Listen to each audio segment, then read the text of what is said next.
Jihad match. Reka tuganire na Bizimana Jihad, umusore wakinaga match ya nyuma muri equipe ya APR Football Club. Jihad, ni match yawe ya nyuma derby, mubashe kubona amanota 3. Twavuga yuko message yawe yo gusezera ku bafana ba equipe ya APR niye?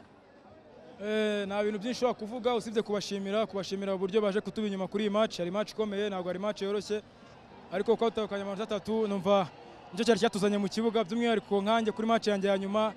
Iyo ngenda dutsinzwe byari kumbabaza cyane, ariko kuba dutsinze mu by'ukuri ndishimye cyane.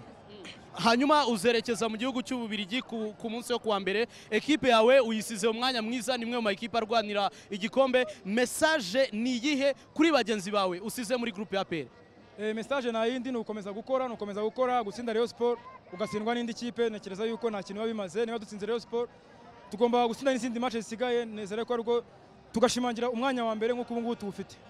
Hanyuma noneho ugiye kujya mu gihugu cy'Ububirigi nk'abanyarwanda, uri umukinnyi w'ikipe y'igihugu, bakwitegeye iki Bizimana Jihad mu gihugu cy'Ububirigi? Numva no gukora ahantu hose ugiye ugomba gukora, no gushiraho imbaraga, nakomeza nkameliora. Numva nabindi byatari bihari usibye komeza gukora nkameliora karite zanjye nabindi. Urakoze kandi bonne chance. Murakoze bonne. Uwo ni Bizimana Jihad rero ugomba kwerekeza mu gihugu cy'Ububirigi mu ikipe ya Beveren, azatangira gukinira ku munsi wo kwa mbere, nibwo azabafata indege yerekeza mu gihugu cy'Ububirigi.